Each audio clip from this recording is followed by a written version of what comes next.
أعوذ بالله من الشيطان الرجيم. بسم الله الرحمن الرحيم. السلام عليكم ورحمة الله وبركاته. إن الحمد لله نحمده ونستعينه ونستغفره ونعوذ بالله من شرور أنفسنا ومن سيئات أعمالنا. من يهده الله فلا مضل له ومن يضلل فلا هادي له. أشهد أن لا إله إلا الله وحده لا شريك له وأشهد أن محمدا عبده ورسوله.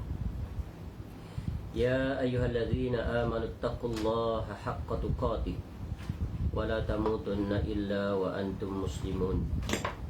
يا أيها الناس اتقوا ربكم الذي خلقكم من نفس واحدة وخلق منها زوجها وبث منهما رجالا كثيرا ونساء واتقوا الله الذي تساءلون به والأرحام إن الله كان عليكم رقيبا. يا أيها الذين آمنوا اتقوا الله وقولوا قولا سديدا يصلح لكم أعمالكم ويغفر لكم ذنوبكم ومن يطع الله ورسوله فقد فاز فوزا عظيما. أما بعد فإن أصدق الحديث كتاب الله وخير الهدي هدي محمد صلى الله عليه وسلم وشر الأمور محدثاتها وكل محدثة بدعة وكل بدعة ضلالة وكل ضلالة في النار. Allahumma inna nas'aluka ilman nafi'ah. Ya Allah, kami memohon kepada Engkau ilmu yang bermanfaat, wa rizqan thayyiba, dan rezeki yang baik, wa amalan mutaqabbala, dan amal yang diterima. Alhamdulillah, kita bersyukur kepada Allah SWT dapat kembali kita bertemu untuk menyambung kuliah kita dengan mengambil faedah daripada buku Pintar Ilmu Tauhid yang merupakan kompilasi fatwa dan risalah Fadilatul Syekh Muhammad bin Saleh Al-Utsaimin rahimahullah, yang disusun semula oleh Abu Fadli Rabbani Hafizahullah Ta'ala, yang diterbitkan oleh Media Tarbiyah, cetakan 1440 Hijrah. Sebuah kitab yang syarat dengan faedah, yang memuatkan 12 bab, iaitu pada menyatakan tentang hal-hal yang terkait tentang akidah ataupun tauhid, kerana tauhid adalah pokok segala kebaikan dalam kehidupan dunia dan akan membawa kebaikan di negeri akhirat, iaitu dapat memasuki syurga yang dipersiapkan oleh Allah Subhanahu Wa Taala. Dan ini merupakan sebab utama kenapa Allah Taala mengutuskan seluruh para rasul-rasul alaihi wassalatu wassalam untuk mengajak manusia agar mentauhidkan Allah dalam beribadah kepadanya dengan membawa agama yang sama, agama yang satu, iaitu agama Islam. Sebab itulah Islam, jadi antara definisinya, maksudnya adalah wal istislamu lillah bit tauhid wal inqiyadu lahu bit ta'ah wal bara'atu minasyirki wa ahli. Iaitu Islam adalah berserah diri, berserah diri kepada Allah dalam mentauhidkan, dalam mentauhidkan Allah dalam beribadah kepadanya, dan pada masa yang sama iaitu menjauhi kesyirikan dan segala sekutu-sekutunya. Dan sebagaimana yang kita nakalkan perkataan Al-Imam Ibn Taymiyah rahimahullah, aslus salah at-tauhidu wal iman wa aslul fasadi asyirku wal kufru. Pokok segala kebaikan itu adalah tauhid dan iman. Adapun pokok segala kerosakan pula adalah kesyirikan dan kekufuran. InsyaAllah pada pagi ini kita akan melanjutkan kuliah kita dengan mengambil faedah daripada bab baru, iaitu bab yang ke-7. Pada muka surat 143 yang telah datang pada menyatakan tentang wajib mengikhlaskan ibadah hanya kepada Allah Ta'ala. Yang mana bab 7 ini terangkum padanya 5 perbahasan yang dibahagikan kepada 5 perbahasan, bahagian A sampai bahagian E, yang dimulai dari muka surat 143 dan akan berakhir pada muka surat 178. Setelah selesai kita mengambil faedah daripada bab yang ke-6, bab yang ke-6 iaitu pada menyatakan masuk syurga tanpa hisab dan tanpa azab, yang terdiri daripada 6 perbahasan dan telah selesai penjelasan dan juga faedah-faedah yang kita ambil daripada bab yang ke-6. Baik, bab yang ke-7 di bawah tajuk wajib mengikhlaskan ibadah hanya kepada Allah Ta'ala. Kuncinya adalah mengikhlaskan ibadah. Apa makna mengikhlaskan? Nanti akan datang penjelasan. Apa makna ibadah juga akan diterangkan. semuanya ini wajib ditujukan ya lillahi ta'ala. Dan ini adalah intisari, buah terpenting daripada mentauhidkan Allah Ta'ala. Baik, berkata penyusun Hafizahullah Ta'ala, yang diambil daripada perkataan Syekh Saleh Al-Utsaimin rahimallahu ta'ala, sungguh kebodohan yang paling parah adalah seorang manusia yang tidak mengenal siapa pencipta dirinya, untuk apa dirinya ada di dunia ini, dan ke mana tujuannya setelah ia mati. Jadi ada 3 perkara yang merupakan pokok dan puncak kebodohan yang paling parah, iaitu seseorang tidak mengenal pencipta dirinya. Dia tidak kenal siapa pencipta dirinya, iaitu kenal Allah dari sisi ar-rububiyahnya, ya, kemudian dari sisi al-asma' was sifat, yang keduanya membawa kepada iaitu tunduk taat patuh, iaitu mengesakan Allah dari sisi al-uluhiyahnya, iaitu tauhidul ibadah. Dan yang kedua, untuk apa dirinya ada di dunia ini, apa tujuan dia dihidupkan di dunia ini, di atas muka bumi ini. So what are the purpose of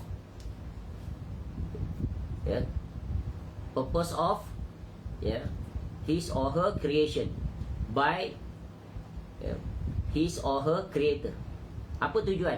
Kalau diajukan soalan ini, apakah tujuan Allah menciptakan kita? Maka orang-orang yang berilmu, orang-orang yang memiliki kejelasan pasti akan dapat menjawab, untuk iaitu menunaikan segala hak Allah sebagai pencipta, sebagai pemilik, dan kita yang dicipta sebagai hamba. So we are the creator of, we are the creations of our creator. Ya, dicipta ada pencipta. Maka satu sahaja perkara yang pencipta inginkan daripada kita, agar mentauhidkannya dalam beribadah kepadanya. Sebagaimana yang Allah sebut dalam surah Az-Zumar ayat 56, وَمَا خَلَقْتُ الْجِنَّ وَالْإِنسَ إِلَّا لِيَعْبُدُونَ, dan tidaklah aku ciptakan jin dan manusia melainkan supaya mereka itu beribadah kepadaku. Itu tujuan, ya, tujuan dia diciptakan. Dan kemudian yang ketiga, kemana pengakhirannya sesudah dia mati. Ya, akan ada hari di mana dia dibangkitkan dan akan diperhitungkan seluruh amal untuk diberikan, ya, diberikan ganjaran. Ya, sama ada dia akan mendapat ganjaran yang mengembirakan wajahnya, iaitu berada dalam syurga ma'al ladzina an'amta 'alaihim minan nabiyyin was-siddiqin wasyuhada'i was-shalihin, atau dihumbankan ke dalam neraka bersama para pemukanya, iaitu iblis laknatullah dan yang seangkatan dengannya. Waliyazubillah. Allahumma ajirna minan nar, Allahumma ajirna minan nar, Allahumma ajirna minan nar. Amin ya rabbal alamin. Seterusnya, bagaimana mungkin manusia yang telah Allah Azza wa Jalla berikan akal dan kehendak yang menjadikannya berbeza dari makhluk-makhluk lain di dunia ini, bahkan lebih mulia, lantas ia lupa untuk mengenal siapa penciptanya? Ini adalah persoalan yang hendaknya difikirkan dengan mendalam. Ya, pemikiran yang mendalam dan juga pemikiran yang straightforward. Allah kurniakan akal kepada kita, digunakan untuk apa? Dia berfikir, mengambil faedah daripada seluruh ciptaan yang dapat ditangkap oleh seluruh panca indera atau tidak, termasuk diri kita. Ya, tentunya akan membawa kepada tunduk taat patuh terhadap pencipta. Tentu dia akan kenal.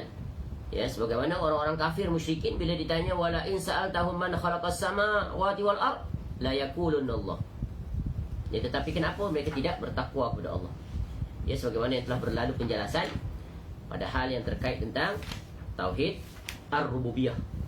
Ya, tauhid ar-rububiyah iaitu al-iqraru bi anna Allah al-khaliqur raziqul muhyil, ya, muhyi al-mumit wal mudabbir al-mudabbiru li jami'il umur. Iaitu seorang hamba mengikrarkan bahawasanya Allah SWT adalah satu-satunya yang menciptakan, yang memberi rezeki, yang menghidupkan, yang mematikan, yang mengatur segala macam urusan. Baik, kembali boleh dirujuk, ya, pada bab yang membahaskan tentang perkara tersebut, iaitu pada awal bab yang pertama pada tajuk pengertian ilmu tauhid. Masih adakah kebodohan yang lebih parah dibandingkan manusia yang hidup di dunia ini? Ia makan, minum, beredar sesuka hatinya dan menikmati hidupnya. Kemudian ia sama sekali tidak memikirkan siapakah penciptanya. Apakah tujuan ia di dunia ini? Untuk apakah ia beredar di muka bumi ini? Yang mana untuk apa ia bebas bergerak ke sana beraktiviti di muka bumi ini? Apakah yang terjadi setelah ia mati? Dan apakah ia perlu untuk mempersiapkan sesuatu setelah kematiannya? Dan ini adalah beberapa persoalan yang hendaknya setiap individu yang hidup sampai ke hari ini, ya hendaklah dia sentiasa berfikir, merenung, kemudian menatijahkan tindakan. Apa dia? 5 perkara, ya, iaitu memikirkan tujuan ia ada di dunia ini. Apa dia ada di atas muka bumi ini? Ya, apa yang terjadi kesudahannya sesudah ia mati? Ya, apakah ia perlu untuk mempersiapkan sesuatu? Maka soalan-soalan ini, jika seseorang itu dapat jawapannya, maka tentu dia jelas matlamat hala tujunya. Hidupnya ini, ya, berorientasikan ke mana? Ya, adakah hanya semata-mata untuk memenuhi keperluan kehidupan hawa nafsu dunia, atau ya dia mempersiapkan diri untuk meraih anugerah yang tak terbandingi dengan apa yang dia sedang kecapi di dunia, iaitu syurga.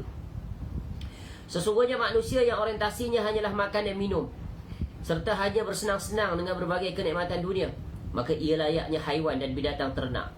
Bahkan manusia seperti itu lebih buruk keadaannya, sebab haiwan dan binatang ternak itu mengenal siapa pencipta mereka. Bahkan mereka itu bersujud kepadanya. Ya, jadi di sini dibuat perbandingan. Ya, apa beza di antara manusia dan haiwan dan juga makhluk lain? Manusia Allah kurniakan akal. Ya, akal yang berfungsi, boleh berfikir, keluar daripada jangkauan. Ya, tak terhad. Adapun haiwan, akalnya seperti sudah diprogramkan. Dari dulu sampai sekarang, aturan kehidupannya tetap sama, tak pernah berubah. Tak keluar daripada aturan. Tidak ada mana-mana haiwan yang menjadi pemimpin dan menguasai dunia. Ya, memimpin manusia. Tak pernah. Tapi yang pernah ialah manusia. Allah kurniakan akal yang mana, ya, dia boleh berfikir. Daripada fikirannya itu terhasil pelbagai olahan, tindakan, natijah dan pelbagai lagi. Ya, jadi tak sepatutnya manusia itu kehidupannya seperti binatang yang hanya memenuhi hawa nafsu. Ya, hawa nafsu. Ya, hidup, ya, tiada aturan, ya, tiada batasan, tiada tujuan, tiada pengakhiran. Maka kalau begitu sama, ya, dengan haiwan. Bahkan lebih parah daripada haiwan. Kenapa? Haiwan dimaklumi kerana akalnya seperti itu. Adapun manusia tak sepatutnya. Yang Allah kurniakan akal yang bebas untuk berfikir. Apatah lagi, akal itu pula nanti disandarkan, dibantu dengan nakal, iaitu wahyu daripada Allah, dengan diutuskan Rasul-Rasul alaihissalam di tengah mereka. Baik, Allah Ta'ala berfirman, A'udzubillahi minasyaitanirrajim. Alam tara anna Allah yasjudu lahu man fis samawati wa man fil ard wasyamsu wal qamaru wan nujumu wal jibalu wasyajaru wad dawab wa katsirun minan nas wa katsirun haqqa alaihi al azab wa man yuhinillahu fama lahu min mukrim innallaha yaf'alu ma yasha'. Tidakkah engkau tahu bahawa siapa saja yang ada di langit dan yang ada di bumi itu bersujud kepada Allah? Juga matahari, bulan, bintang, gunung-gunung, pohon-pohon, haiwan-haiwan yang melata, dan banyak di antara manusia. Tetapi, ya, kebanyakan manusia yang pantas mendapatkan azab. Barang siapa dihinakan Allah, tidak seorang pun yang akan memuliakannya. Sungguh Allah berbuat apa saja yang dia kehendaki. Surah Al-Hajj, surah yang ke-22, ayat 18. Baik, ayat ini ada sujud sajdah. Kita sujud dulu, nanti kita sambung.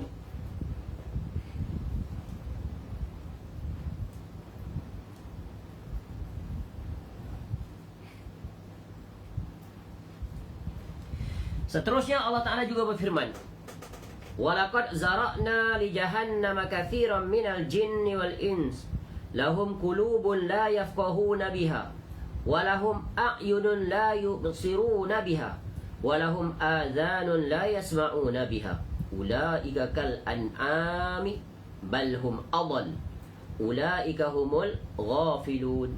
Dan sungguh akan kami isi neraka jahanam itu banyak daripada kalangan jin dan manusia. Mereka memiliki hati tetapi tidak digunakan untuk memahami ayat-ayat Allah. Mereka memiliki mata tetapi tidak digunakan untuk melihat, yakni tanda-tanda daripada kekuasaan Allah. Dan mereka mempunyai telinga tetapi tidak digunakan untuk mendengar ayat-ayat Allah.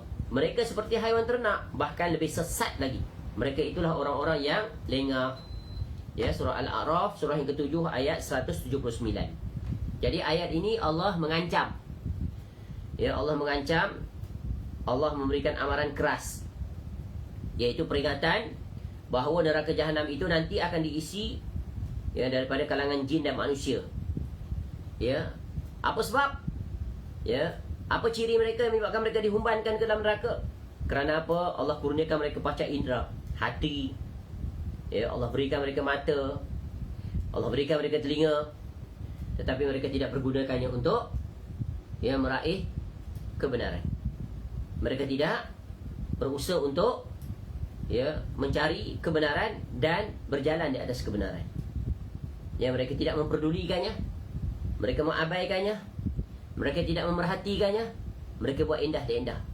Bahkan mereka degil, menentang, bahkan mencabar, berani sampai tahap itu. Jadi Allah sifatkan mereka semuanya itu lebih teruk, lebih parah, lebih sesat daripada haiwan ternak. Dan sungguh mereka adalah orang yang lengah, lalai. Ya, peringatan demi peringatan, tak terhitung banyaknya, tapi tetap degil.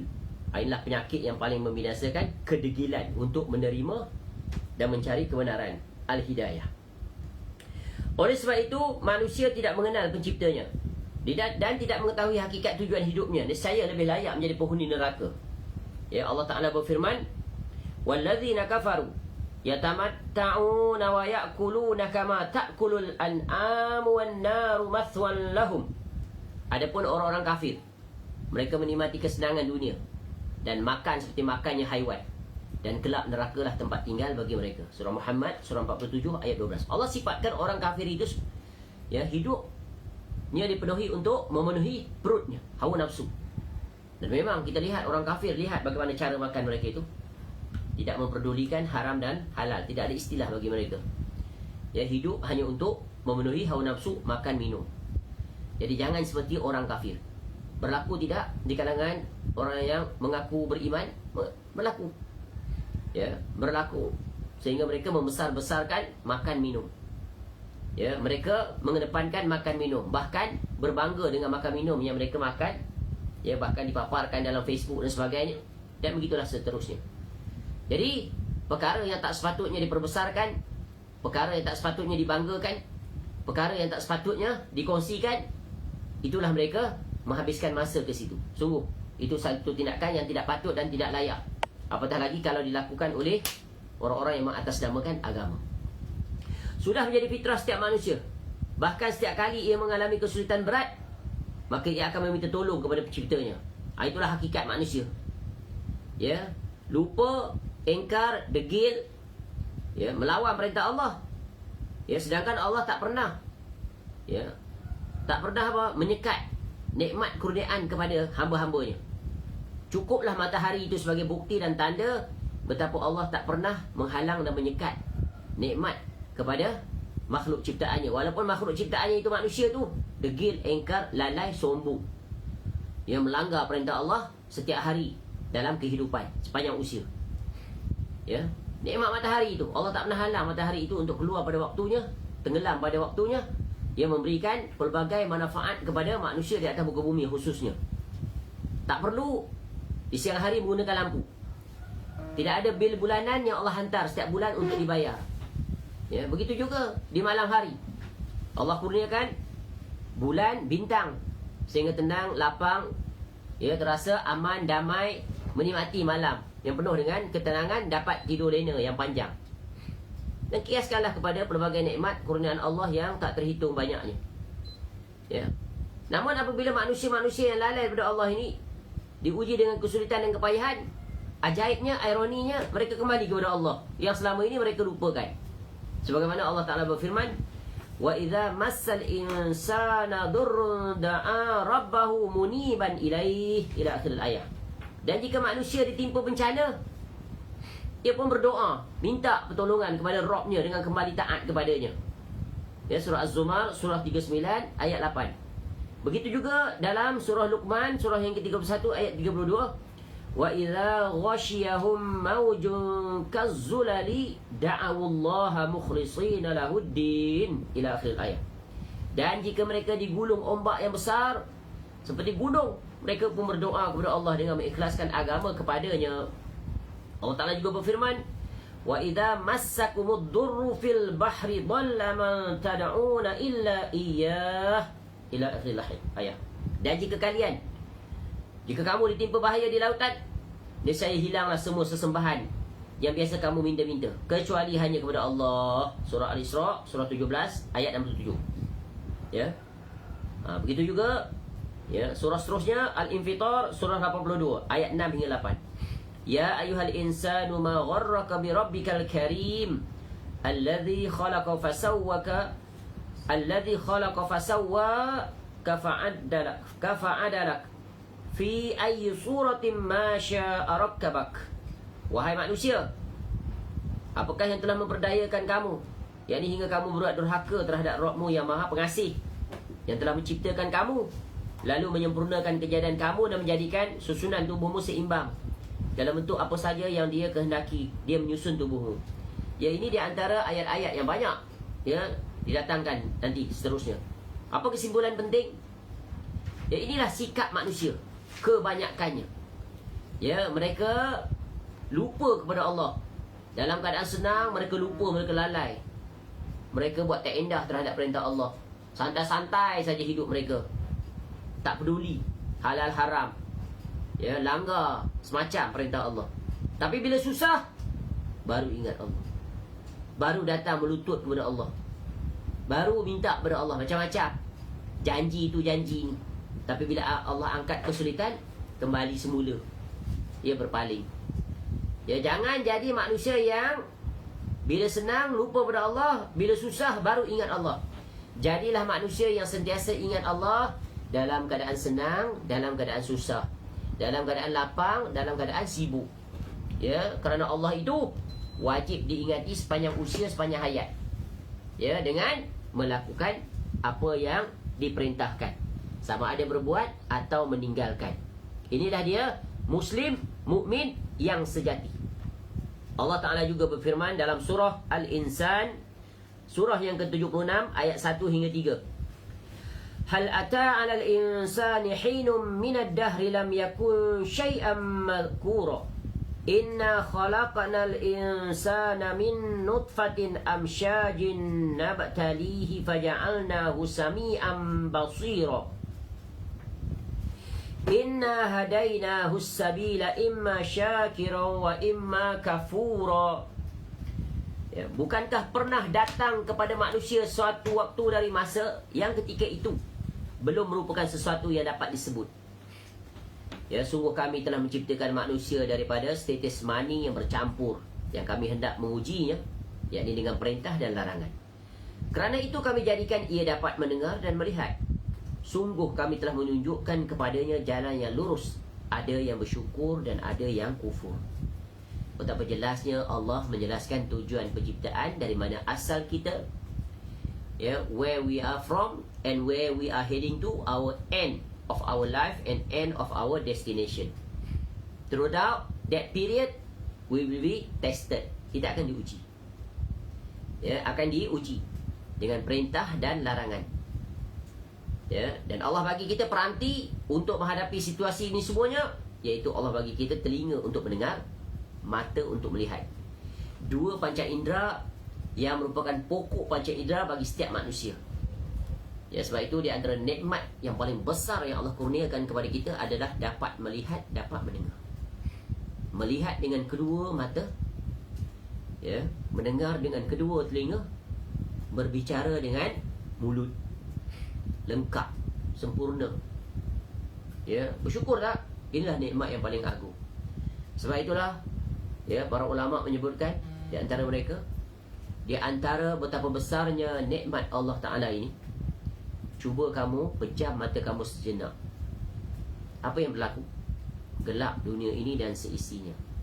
Bayangkan kalau Allah tarik mata kita ini, tak dapat melihat, apa jadi? Gelap kehidupan. Hilang, ditarik seluruh nikmat sekelip mata. Dan Allah mampu untuk berbuat. Dan Allah tidak berbuat. Kerana apa? Luasnya rahmat Allah kepada kita. Maka di antara syukur terhadap nikmat yang Allah kurniakan mata ini, maka pergunakan mata ini untuk menarik hidayah. Gunakan mata ini untuk melihat, mentadaburi alam dan ambil pelajaran. Itulah dia ayat-ayat Allah yang terbentang luas. Ayat-ayat yang berbentuk dapat dilihat langsung dan dicerna oleh akal dengan pantas. Kemudian ayat-ayat yang Allah datangkan menerusi perantaraan Rasul, iaitu Al-Quranul Karim dan juga ucapan Nabi SAW.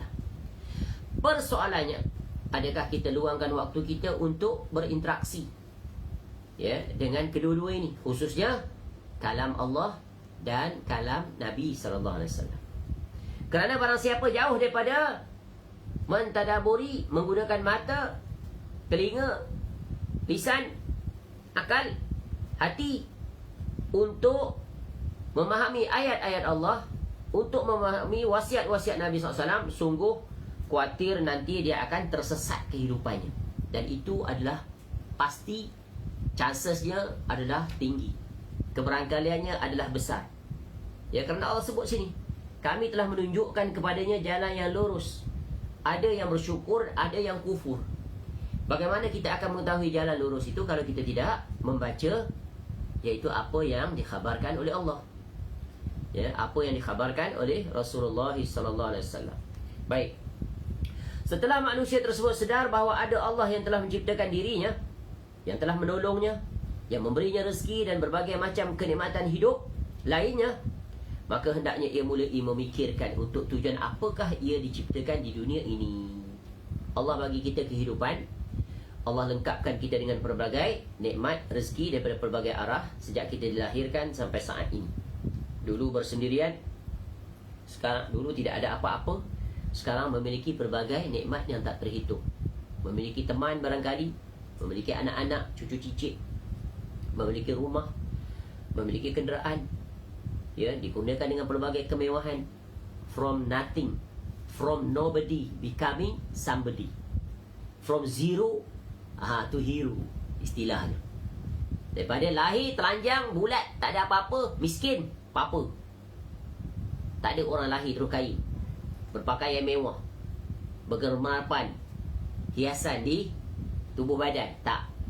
Kaya ke dia, raja ke dia, sultan ke dia, lahir semuanya dalam keadaan telanjang bulat, bogil. Itulah fakir. Mati pun begitu. Ditelanjangkan seluruh pakaian, diganti dengan kain kafan.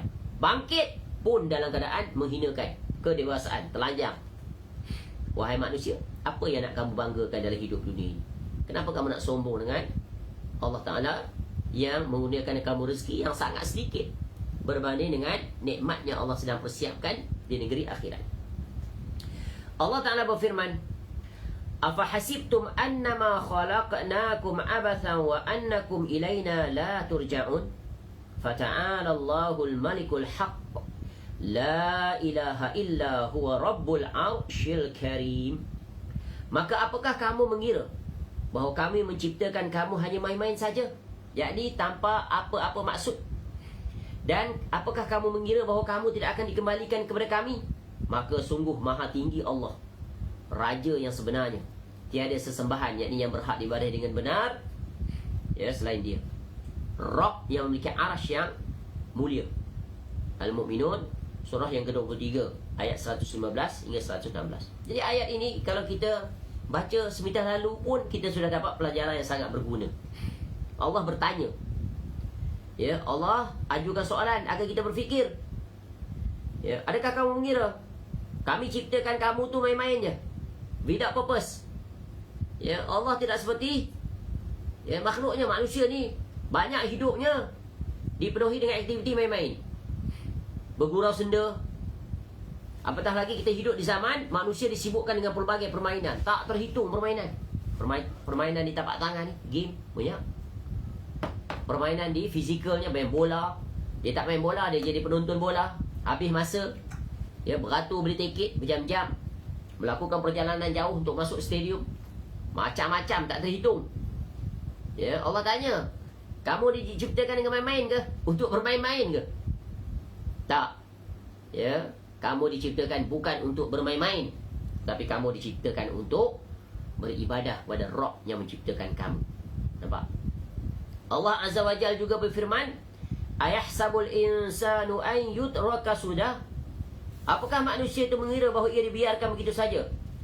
Ya, let go. It's up to you. Ya, ada dulu zaman dulu ada orang pakai baju. Bahasa Inggeris dia tulis kat belakang, born to be free. Kita pun pakai lah, tak pandai bahasa Inggeris. Rupa-rupanya born to be free tu ada. Dilahirkan untuk bebas. Sehingga hidup terbabas. Tidak ada aturan. Buatlah apa saja. Ya, tapi Allah menjelaskan, adakah kamu untuk mengira kamu diciptakan dibiar begitu saja tanpa pertanggungjawaban? Maknanya apa? Kebalikan daripada itu, kamu tu diciptakan ada tujuan, ada tugasan. Ya, Allah create kita, ada assignment yang hendaknya kita lakukan. Ya, yang wajib, there is no option. Ya, by hook or by crook, you have to complete your assignment. Tu. Apa assignmentnya? Itulah dia, menegakkan ubudiyah kepada Allah. Allah Azza wa Jalla juga berfirman, وَمَا خَلَقْنَا السَّمَاءَ وَالْأَرْضَ وَمَا بَيْنَهُمَا بَاطِلًا. Dan kami tidak menciptakan langit dan bumi itu dan apa yang ada di antara keduanya dengan sia-sia. Ya, jangankan kamu wahai manusia, kami ciptakan ada tujuan. Seluruh alam ciptaan ini, langit yang berada di atas kepala kamu itu, yang setiap hari kamu berada di bawahnya, kamu melihatnya, kamu memerhatikannya, pelbagai peristiwa yang berlaku di atasnya. Ya, bumi yang tempat kamu berpijak, tempat kamu meraih pelbagai nikmat yang tak terhitung. Ya, pun Allah jadikan semuanya itu tak sia-sia. Ya. Semuanya dijadikan oleh Allah untuk apa? Untuk berkhidmat pada kamu. Kamu dapat nikmat, betul kan? Langit menurunkan hujan, mendatangkan kesuburan pada tumbuh-tumbuhan, mengalirkan air, sungai, air terjun, air laut, air kolam, air tasik, macam-macam. Semuanya untuk siapa? Untuk kamu. Ya, walaupun tidak secara langsung. Seperti apa? Haiwan-haiwan. Haiwan tu akhirnya kembali kepada siapa? Kamu mengambil manfaat daripadanya. Ayam, itik, lembu, kerbau, harimau, macam-macam. Allah Azza wa Jalla juga berfirman, وَمَا خَلَقْنَا السَّمَاوَاتِ وَالْأَرْضَ وَمَا بَيْنَهُمَا لَاعِبِينَ. Dan tidaklah kami menciptakan langit, bumi dan apa-apa yang ada di antara keduanya hanyalah bermain-main. Ad-Dukhan, ayat surah 44, ayat 38. Ya. Tak ada satu pun ciptaan Allah ini tujuannya kesia-siaan. Berbeza dengan manusia. Manusia ni Allah bagi sedikit ilmu, dia cipta pelbagai perkara yang melalaikan manusia daripada Allah. Betul kan? Cipta alat muzik. Untuk apa? Melalaikan manusia daripada Allah. Ya, profesi nyanyi, berlakon, berbagai. Ya, manusia cipta pelbagai bentuk jenis sukan. Untuk apa? Melalaikan manusia juga daripada Allah. Habis masa terkuras untuk itu. Ya. Tu. Allah Azza wa Jalla juga berfirman, Allahul ladzi khalaqa sab'a samawati wa minal ardi mithlahunna yatanazzalul amru bainahunna lita'lamu anna Allaha ala kulli syai'in qadir wa anna Allaha qad ahata bi kulli syai'in ilma. Allah yang menciptakan 7 langit dan dari penciptaan bumi juga serupa. Perintah Allah berlaku padanya agar kamu mengetahui bahawa Allah Maha Kuasa atas segala sesuatu dan ilmu Allah benar-benar meliputi segala sesuatu. Surah At-Talaq, surah 65 ayat 12. Ya, dan setelah manusia tersebut sedar bahawa Allah Subhanahu Wa Taala adalah Zat yang Maha Mencipta, yang memberi rezeki terhadap seluruh makhluknya, yang Maha menghidupkan dan mematikan, dan yang mengatur segala urusan alam semesta ini, juga bahawa kekuasaan dan ilmu Allah Azza wa Jalla itu meliputi segala sesuatu. Kemudian ia pun memahami bahawa hidup di dunia ini mempunyai tujuan besar menuju perkara agung, iaitu alam akhirat. Nescaya ia juga akan sedar bahawasanya ibadah harus menjadi orientasi hidup seluruh makhluk. Ya, inilah dia natijah apabila Menggunakan panca indera kurniaan Allah, melihat kebesaran Allah di alam yang dapat ditangkap oleh seluruh panca indera ini, yang akan membawa, menjurus, membimbing, menghala setiap individu yang waras, yang cerdas, akan membawa mereka semua kepada Allah Ta'ala. Allah Ta'ala berfirman, وَمَا خَلَقْتُ الْجِنَّ وَالْإِنسَ إِلَّا لِيَعْبُدُونَ ما أريد منهم من رزق وما أريد أن يطعمون إن الله هو الرزاق ذو القوة المتين. Aku yang Allah tidak menciptakan jin dan manusia melainkan agar mereka beribadah kepadaku. Ni, ingat ni. Ini adalah our purpose of creation by our creator Allah Ta'ala. Kalau ditanya apa tujuan Allah ciptakan, wajib boleh jawab ni. Inilah jawapannya. Surah Az-Zariyat, surah yang ke-51, ayat 56 hingga 8. Tidaklah aku ciptakan jin dan manusia, kata Allah Ta'ala, melainkan agar apa? Mereka beribadah kepadaku. Jadi tugasan sepanjang usia, beribadah kepada Allah. Yang mana Allah telah tetapkan aturannya. Bukan setiap saat beribadah. Ada waktunya sahaja. Allah tak minta 24 hours non-stop continuously beribadah saja, tak. Allah cuma ambil dalam satu hari hanya 5 waktu saja kita solat. Yang terdiri berjumlah total only 17 rakaat. Tak banyak. Selebihnya terserah pada kamu. Untuk kamu mendapat imbuhan, bonus. It's up to you. Tapi yang pokok ini saja. 17 rakaat sehari semalam. Every day. Tak banyak. The rest urusan dunia. Nampak? Luas tak rahmat Allah? Luas. Kenapa kamu tak boleh melakukannya? Sedikit saja Allah minta. Tengok manusia minta pada kita. Jauh berganda daripada Allah minta. Kita bekerja pukul 8 hingga pukul 5. Berapa waktu rehat? Mana banyak? Rehat cuma sikit saja. 1 jam saja. Pukul 12 hingga 1. Atau 1 hingga 2. Setengah organisasi mana ada bagi rehat waktu pagi. Betul kan?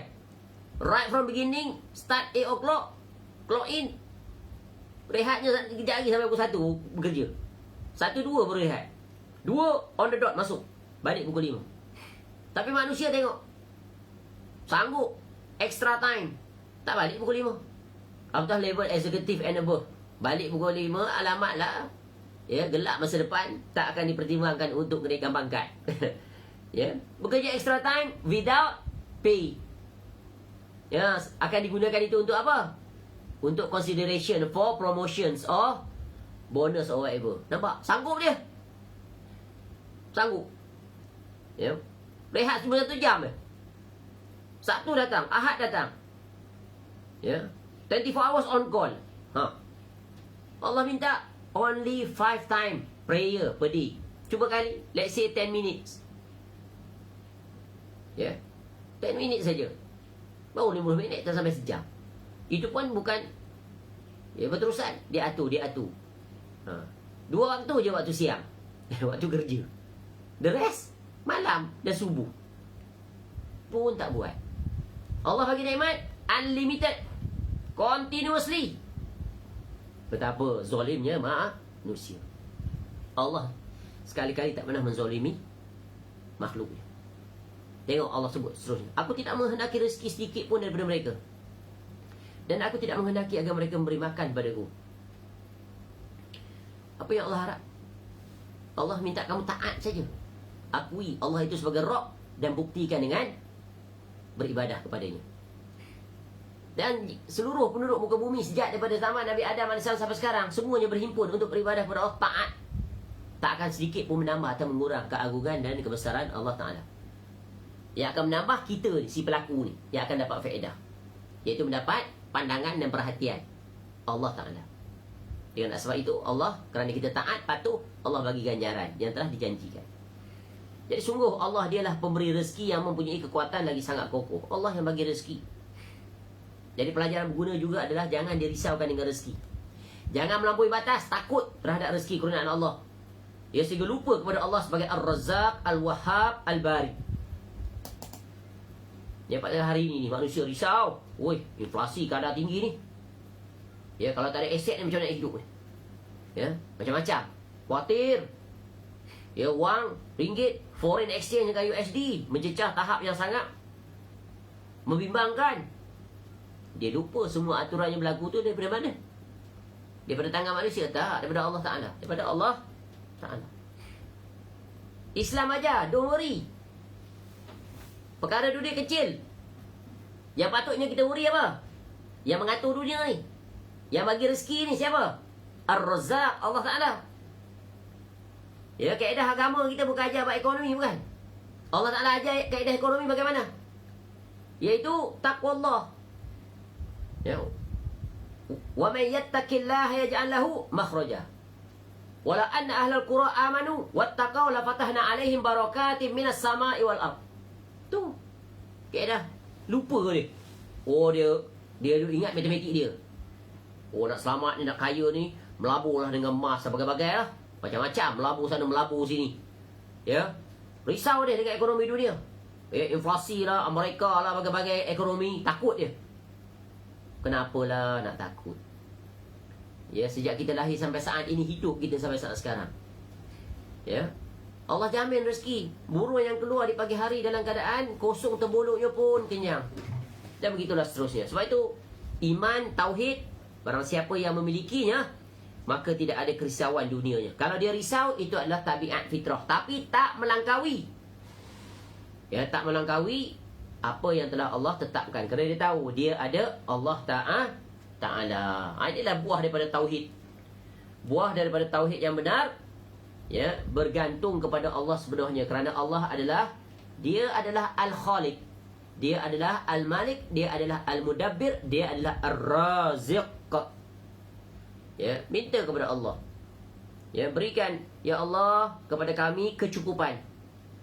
Jangan kami menjadi meminta-minta kepada selain-Mu ya Allah. Allah akan pasti tunaikan. Baik, selesai yang mukadimah. Ya, bab yang ketujuh, iaitu wajib mengikhlaskan ibadah hanya kepada Allah Ta'ala. Baik, sekarang kita masuk kepada perbahasan yang pertama. Bismillah.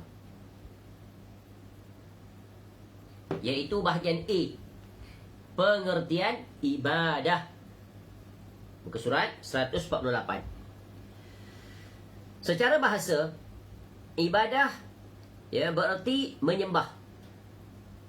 Ya, apabila dikatakan abadallaha ibadatan wa ubudiyah, yakni ia menyembah Allah Ta'ala dengan beribadah. Maksudnya patuh, tunduk dan merendahkan diri kepadanya.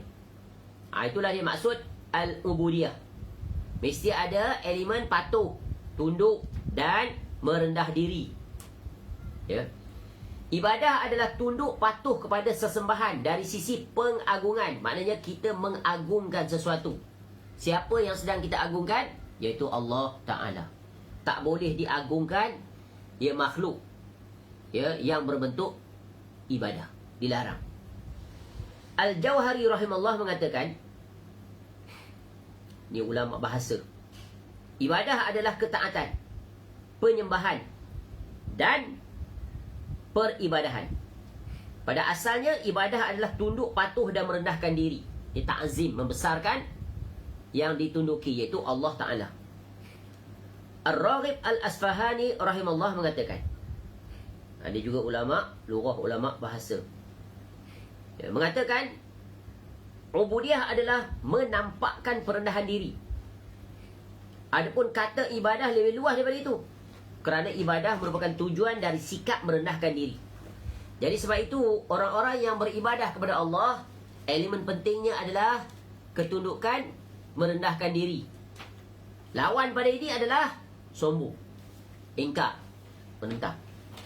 Sehingga dapat disimpulkan bahawa kata ibadah mencakupi makna ini dari sisi bahasa, iaitu tunduk, patuh, mentaati, merendahkan diri, menyembah, mengibadahi. Ini maksud apa? Ibadah. Dari segi terminologi bahasa, lugah. Ya, sebagaimana yang disebut oleh pakar-pakar bahasa. Orang Arab lah ni. Fadilatul Syekh Muhammad bin Saleh Al-Utsaimin rahimahullah mengatakan, ibadah dibangun di atas dua perkara. The foundations of ibadah ni di atas dua perkara pokok. Two pillars. Iaitu cinta dan pengagungan. Ya, cinta, al-mahabbah. dan pengagungan, at-ta'zim. Ya, dengan rasa cinta, maka seorang hamba akan berjuang menggapai keredaan sesembahannya. Cinta itu adalah forcing factor ataupun driving factor. Pull ataupun push factor yang akan mendorong dia. Cinta itu, dengan ada cinta maka dia akan terdorong untuk bergerak dan dia sampai kepada apa yang dicintainya. Dia akan guna pelbagai cara lah untuk menzahirkan cinta. Analogi senang lah. Ya, manusia kalau cinta orang tuanya, apa dia buat? Taat. Dengar kata, ya, berkhidmat untuk kedua orang tuanya. Seorang kalau dia mencintai suami atau isterinya, dia akan berkhidmat dengan cara yang terbaik, menjaga kerukunan rumah tangga, saling berbagi, saling bertolak ansur, saling bertoleransi. Seorang kalau menyintai seseorang, dia akan berusaha untuk, ya, mendapatkannya dan berbagai lagi. Dia maha suci Allah daripada permisalan seperti itu hanya untuk mendekatkan pemahaman. Dengan rasa cinta maka seorang hamba akan berjuang menggapai keredaan sesembahannya. Dan dengan pengagungan maka seorang hamba akan menjauhi dari terjerumus ke dalam kedurhakaan kepada sesembahannya. Kerana engkau mengagungkan sesembahanmu, maka engkau akan merasa takut kepadanya. Dan kerana engkau menyintai sesembahanmu, maka engkau akan mengharap dan mencari keredaannya. Itulah dia, ya, maksud ibadah dibangun dua perkara ini. Maka sesuatu ibadah itu tak akan dinamakan ibadah yang sejati kalau tidak ada dua perkara ini, iaitu cinta dan pengagungan. Itulah dia ibadah yang sejati, yang benar. Ya, bagaimana nak mewujudkan ini? Tentunya menerusi pintu ilmu. Nak cinta kepada Allah, nak mengagungkan Allah bagaimana? Al-Quran aja. Kerana Allah sendiri yang mengajar untuk dia dicintai dan dia diagungkan. Dan siapa yang mengajar? Nabi SAW. Siapa yang menunjukkan contoh? Nabi SAW. Bagaimana kecintaan yang dalam Nabi SAW dan mengagungkan Allah Ta'ala. Ya, kebergantungan sepenuhnya Nabi SAW dan keredaan sepenuhnya terhadap apa saja yang Allah perintahkan kepada Nabi SAW. Lihat bagaimana Nabi SAW diuji dengan pelbagai kesulitan dan kepayahan. Diuji dari sisi dunia, Nabi SAW tak terkesima langsung dengan nikmat dunia. Padahal Nabi SAW ada orang yang paling layak dan berhak untuk menikmat dunia, betul kan? Dah jadi pemimpin negara lagi, tapi tetap hidupnya zuhud, jauh daripada dunia, tak ada nilai. Sebab Nabi SAW nak ajar pada kita, apa sangat nak dibandingkan nikmat dunia dengan nikmat akhirat. Tapi nikmat akhirat ni tak dapat ditangkap dengan physical touch, by our naked eyes, by our ears. Dunia boleh ditangkap semuanya. Sebab tu manusia terkesima, tertipu.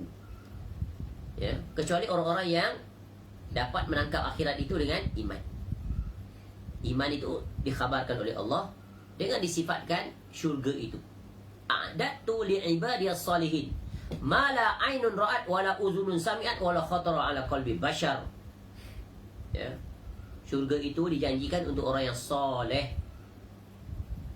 Mata tak pernah melihat, telinga tak pernah mendengar, hati pun tak pernah terlintas.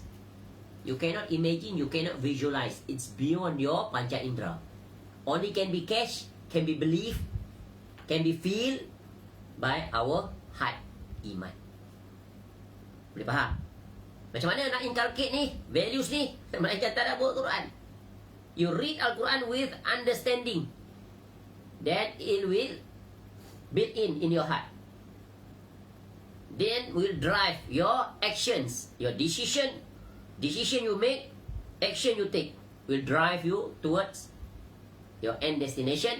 Nampak gambaran syurga sedang menunggu dan menanti. Jadi apa saja halangan, apa saja tipu daya dunia, it's very small. It's not affected our journey towards our end destination, syurga. Senang tak ni nak develop, nak build in? Bukan senang. Melainkan dengan memohon kepada Allah Ta'ala. Ihdinas siratal mustaqim, siratal ladzina an'amta alaihim, ya, ila akhir ayat. Baik, selesai mukadimah tentang pengertian al-ibadah. Sekarang definisi ibadah menurut syariat. Inilah yang hendak kita fahami. Adapun secara istilah syariat, pengertian ibadah adalah seperti yang disebutkan oleh Syekhul Islam Al-Imam Ibn Taymiyah rahimahullah. Yang ini kita dah sebut selalu. Iaitu al-ibadatu hiya ismun jami'un likulli ma yuhibbuhu Allah wa yardah min al-aqwali wal a'mali al-batinati wal zahirah. Ibadah itu adalah sebuah nama yang mencakupi dan seluruh perkara yang Allah cintai dan Allah redai, berupa ucapan-ucapan dan amalan-amalan perbuatan, baik yang batin maupun yang zahir. Ini satu definisi yang manik dan jami' oleh siapa? Al-Imam Al-Mujaddid Syekhul Islam Al-Imam Ibn Taymiyah rahimahullah. Ya, beliau bagi satu definisi. Banyak para ulama bagi definisi, tapi ini di antara definisi yang terbaik, yang mencakupi, iaitu sebuah nama yang mencakupi apa saja yang Allah cinta, apa Allah redha, itulah ibadah. Dari sisi ucapankah dia ataupun ya perbuatan. Perbuatan itu baik yang zahir ataupun yang batin. Perbuatan hati, amalan hati. Ya, dan Allah telah menyatakan ini ibadah, ini bukan ibadah. Menerusi Al-Quran, menerusi hadis Nabi sallallahu alaihi wasallam. Jadi seseorang itu tidak akan dapat beribadah dengan benar dan melakukan ibadah-ibadah melainkan dengan apa? Dengan petunjuk wahyu. Dengan petunjuk wahyu. Itu apa saja ibadah yang datang pasti ada sumbernya. Sama ada daripada qala Allah atau qala Rasul sallallahu alaihi wasallam. Barang siapa yang keluar daripada aturan ini, maka dia telah membuat syariat baru. Dia memandai-mandai, dan orang begitu pasti akan terkeluar daripada jalan as-sirat al-mustaqim, berada di jalan apa ni? Jalan yang sesat. Tak akan sampai ke syurga dia. Beliau rahimahullah melanjutkan, maka solat, zakat, puasa, haji, jujur dalam berucap, ya, menunaikan amanah, berbakti kepada kedua orang tua, menyambung silaturahim, memenuhi janji, menyuruh kepada kebaikan, mencegah dari kemungkaran, memerangi orang kafir dan munafik, berbuat baik pada tetangga, anak-anak yatim, orang-orang miskin, dan orang-orang yang sedang dalam perjalanan, juga berbuat baik pada hal-hal yang dimiliki, seperti budak yang dihamba sahaya dan binatang ternak, berdoa, berzikir, membaca Al-Quran dan semacamnya. Semua itu termasuk ibadah. Jadi ibadah ini skop dan ruang lingkupnya sangat luas. Namun dia letakkan batasannya oleh Allah. Ya, definisi ibadah ni adalah ibadah yang ditetapkan oleh Allah. Ibadah itu dia adalah tauqif. Al-aslu fil ibadah at-tauqif wal ittiba'. Itu kaedah. Asal ibadah itu adalah tauqif. Maknanya apa? Tauqifi, iaitu datang daripada wahyu. Dan ikut. Dah ada ikut. Ya. Jangan pandai-pandai pula mengada-ngadakan. Kemudian ikut, suruh orang ikut. Itu keluar daripada aturan. Termasuk juga sikap menyintai Allah Azza wa Jal dan Rasulnya sallallahu alaihi wasallam, merasa takut kepada Allah, bertaubat kepadanya, mengikhlaskan agama kepadanya, bersabar atas hukumnya, bersyukur atas nikmat-nikmatnya, redha atas takdirnya, tawakal kepadanya, mengharapkan rahmatnya, merasa takut atas azabnya dan semacamnya. Semua itu termasuk ibadah. Ini contoh, iaitu ibadah yang zahir, ibadah yang batin.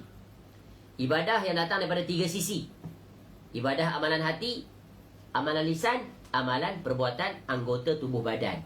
Jadi ibadah itu ya adalah istilah-istilah yang interchange, semakna, sepadan. Seperti apa? Ya, iman, tauhid, amal soleh, takwa, Islam, semua tu ya mengandungi definisi-definisi yang sama. Ya, membawa kepada maksud yang sama. Semua itu kerana ibadah kepada Allah merupakan tujuan yang dicintai dan diredai oleh Allah, di mana Allah menciptakan para makhluk untuk perkara ini. Sebagaimana firman Allah Ta'ala, "Wa ma khalaqtul jinna wal insa illa liya'budun." Aku, yakni Allah, tidak menciptakan jin dan manusia melainkan agar mereka beribadah kepadaku. Dan untuk tujuan inilah Allah mengutus seluruh para rasul-rasul alaihi wassalatu wassalam. Apa ibadah yang paling agung? Iaitu mentauhidkan Allah dalam beribadah kepadanya. Seluruh ibadah itu dimulai dengan ibadah yang agung, solat, puasa, zakat, haji dan sebagainya lagi. Tunjang pokok dia apa? Lillahi ta'ala. Itulah dia tauhid. Lawan daripada itu apa? Syirik. Sama ada syirkun akbar atau syirkun asghar. Tu. Ya, Syekhul Islam Al-Imam Ibn Taymiyah rahimahullah juga berkata, al-ibadatu ismun yajma'u kamalal hubbi lillahi wa nihayatihi wa kamalaz zulli wa nihayatiha. Ibadah adalah sebuah kata yang mengumpulkan kesempurnaan cinta kepada Allah Tabaraka wa Ta'ala sampai tuntas, sampai sempurna, sampai lengkap, serta mengumpulkan kesempurnaan rendah diri di hadapannya sampai tuntas. Maknanya apa? Betapa keikhlasan yang kemuncak dibuktikan dengan perbuatan yang terbaik dalam beribadah. Sebab itu Allah perintahkan kita dalam beribadah, lakukan yang paling terbaik. Allazi khalaqal mauta wal hayata liyabluwakum ayyukum ahsanu amala. Dan dialah Allah yang menciptakan kehidupan dan kematian untuk menguji siapakah di antara kamu yang terbaik amalnya. Allah tak sebut aksaru amala, yang paling banyak. Not measured by quantity, but measured by quality. Apatah lagi kalau quality dan quantity berjalan beriringan. Superb, mumtaz, sempurna.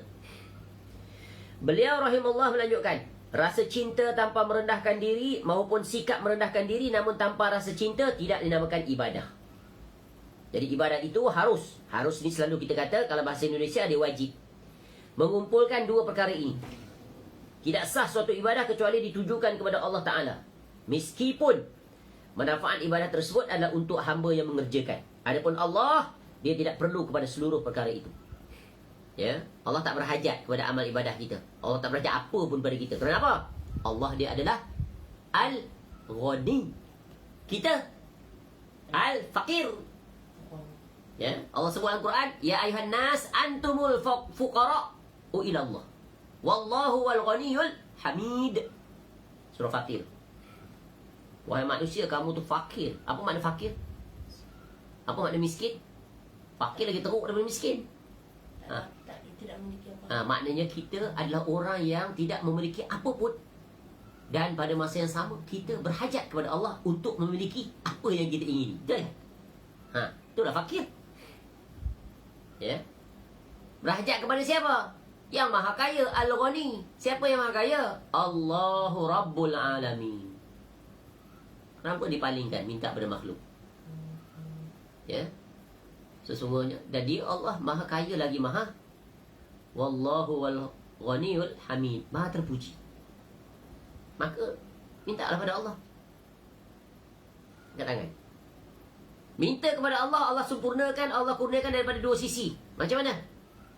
Dalam berdoa kita belajar, iaitu doa ibadah dan doa masalah. Doa ibadah, ini yang tak nampak. Kebanyakan manusia tak nampak. Dia nampak doa minta, doa permohonan, doa masalah. Padahal banyak daripada kegiatan aktiviti dia datang manusia, Allah bagi manusia doa ibadah. Ibadah bukan solat. Solat tu kan doa. Banyak tak permohonan doa. Dengan melakukan amal-amal soleh, Allah bagi apa? Allah bagi rezeki. Sebab tu Allah sebut, barang siapa yang bertakwa kepada Allah, Allah turunkan rezeki daripada langit dan bumi. Barang siapa bertakwa kepada Allah, Allah akan datangkan jalan keluar baginya. Barang siapa yang bertakwa, wattaqullah wa yu'allimukumullah, Allah akan bagi kamu ilmu. Itu apa tu? Bentuk doa ibadah. Dengan berbuat ibadah, Allah bagi. Automatik Allah bagi. Kita tak minta, tapi melalui ibadah tu Allah turunkan rezeki, nikmat yang pelbagai. Ditambah pula kita minta lagi. Berapa kali dapat? 2 kali. Cuba lihat. Banyak tak benda kita tak minta tapi Allah bagi? Kita tak minta pun. Ada kita berdoa, ya Allah besok hidupkan aku semula. Ada orang doa tiap-tiap hari begitu? Tak. Betul kan? Hidup lagi dia sampai hari ni. Boleh berbicara, boleh melihat. Allah bagi dia lagi penglihatan. Ada dia minta kepada Allah, setiap hari, setiap saat, bagi aku nampak ya Allah hari ni. Tak minta kan? Tak minta. Automatik dapat. Ada rezeki di pagi hari, ada rezeki di tengah hari. Dapat tidur lena tengah hari. Dalam kuliah pun boleh lena. Ada dia minta, Allah bagi, betul kan? Tu. Banyaknya benda yang kita tak sedar. Autopilot Allah bagi. Continuously. Nikmat. Lupa. Sebab tu Allah ingatkan kita. Wa in ta'uddu ni'matallahi la tuhsuha. Kalau kamu hitung nikmat-nikmat Allah, kamu tak akan dapat hitung. Fa bi ayyi ala'i rabbikuma tukadziban. Maka nikmat Tuhan kamu yang mana kamu nak dustakan? Sebab itu berkata para ulama salaf, kullu ni'matin la tuqarribu minallah fahiya baliyah. Apa saja nikmat yang Allah kurnia pada kamu, kalau tak mendekatkan diri pada Allah, sungguh tu malapetaka, musibah. Ya, Allah bagi nikmat tak terhitung. Yang dia minta, yang dia tak minta semua dapat. Tapi dia tidak taat pada Allah. Tak bersyukur, bahkan kufur. Lupa, lalai. Happy go lucky, born to be free. Waliyazbillah. Baik. Al-Imam At-Tabari rahimahullah mengatakan, ibadah itu adalah tunduk patuh kepada Allah dengan mengerjakan ketaatan, serta sikap merendahkan diri dengan tenang, yakni lapang. Ini Imam Tafsir ni, raja segala raja dalam tafsir Quran, Al-Imam At-Tabari. Miliki kitab tafsir dia, Tafsir At-Tabari. Ya, syarat dengan faedah. Al-Imam Ibn Katsir rahimahullah juga ulama tafsir ini, tak payah sebutlah, memang sangat terkenal. Tapi datang ke belakangan, kemudian jauh daripada Imam Tabari rahimahullah. Kedua-dua ulama tafsir ini, begitu juga Imam Al-Baghawi, tafsirnya adalah tafsir yang muktabar, iaitu tafsir bil ma'thur. Quran dengan Quran begitu sesuai. Menurut istilah syariat, ibadah adalah ungkapan atau perkara yang mengumpulkan kesempurnaan cinta, kedudukan dan ketundukan dan rasa takut. Imam Al-Baghawi rahimahullah pula berkata, ini semua ulama tafsir ni, ibadah adalah ketaatan disertai sikap merendahkan diri dan tunduk patuh. Jadi sebab itu dalam beribadah ni semuanya kita sama. There is no perbezaan, no difference, tak ada darjat. Raja kah dia? Perdana Menteri kah dia? Kalau datang solat lambat, duduk belakang. Ini tak ada special designated area untuk dia. Datang lambat. Aturan Nabi SAW ajar bagaimana? Siapa yang cepat duduk depan, that's your right. Nampak? Tapi manusia dah tukar aturan. Kamu datang lambat, kamu duduk tempat kamu. Orang yang lebih utama. Sebab soft yang ke depan tu, ya, kalau boleh mengundi pun manusia sanggup mengundi tu kan. Raja ke kamu, Perdana Menteri ke kamu, MB ke, YB ke, siapa-siapa lah, CEO ke apa ke, tengok Allah tak bezakan.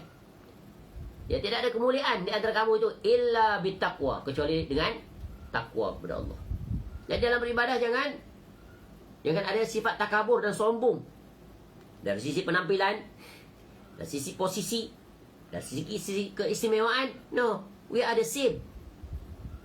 All of us are slave of Allah Ta'ala, of our Creator.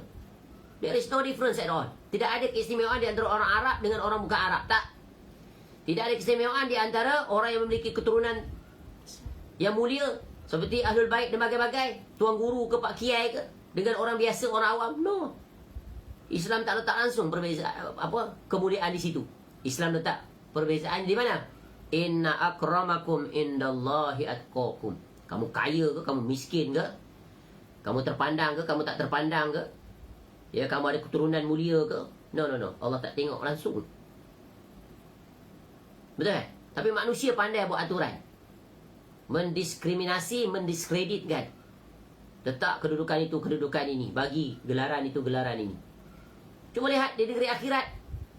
Di akhirat, ketika mana kita berdiri di hadapan Allah, ya, bawa title tak? Bawa tak? Doktor ke, profesor ke, tuan guru ke, habib ke, kiai ke, Perdana Menteri ke, sultan ke, raja, bawa tak? Apa yang kita bawa? Aman. Bawa tak tahta crown tu atas kepala? Gelamah besar ni sampai ke lengan. Bawa tak? Telanjang bulat, bogil. Tak bersunat, tak berkhitan, tak berkasut. Telanjang bulat. So, why you have to proud of your status? Apa nak dibanggakan? Kaya, kereta besar, mewah. Tak ada faedah. Di akhirat, jadi bahan apa? Silap-silap jadi bahan yang akan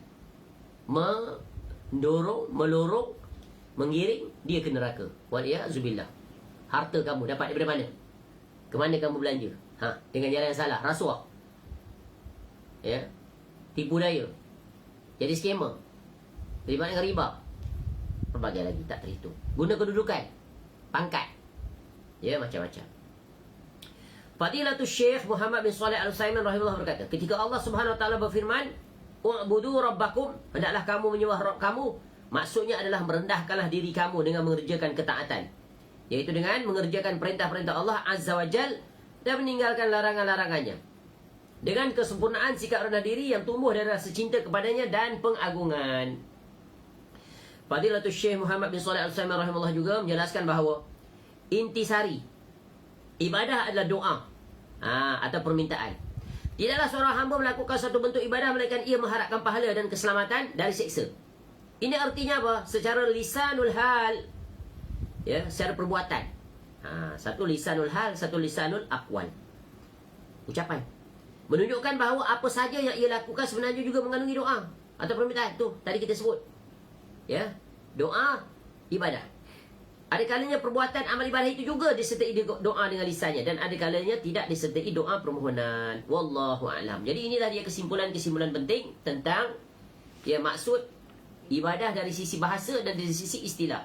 Jadi cakupan ibadah itu luas, ya, dan ibadah itu tidak ada padanya small matter. Ya, beberapa prinsip penting dalam beribadah ni, iaitu yang pertamanya, ibadah itu tidak ada perkara kecil. There is no small matter. Small thing matters. Yang pertama, ibadah itu apabila diperbuat mesti yang terbaik. Ahsanu amala. Ibadah itu jangan padanya ada campuran perkara-perkara yang akan merosakkannya, yang tidak mendatangkan manfaat. Don't waste our energy, our effort, and yet not accepted by Allah. Letih. Itu, ya, akan datang nanti penjelasan-penjelasannya. Jadi, ya, penegasannya, ibadah itu adalah ibadah. Dan di antara ibadah yang agung sesudah mentauhidkan Allah dalam beribadah kepadanya adalah berdoa. Sebab itu ayat yang paling agung di dalam Al-Quran apa? Iyyaka na'budu wa iyyaka nasta'in. Itulah intisari seluruh ayat Al-Quran kembali kepada ayat itu dalam suratul Fatihah. Dan suratul Fatihah itu sebagaimana yang kita semua tahu dikenali sebagai Ummul Kitab. Ya, ibu Al-Quran. Himpun semuanya kat situ. Bukan himpun hukum hakam, tak, kesimpulan-kesimpulan penting. Terutamanya apa? Berkaitan tentang hak Allah dan hak seorang hamba.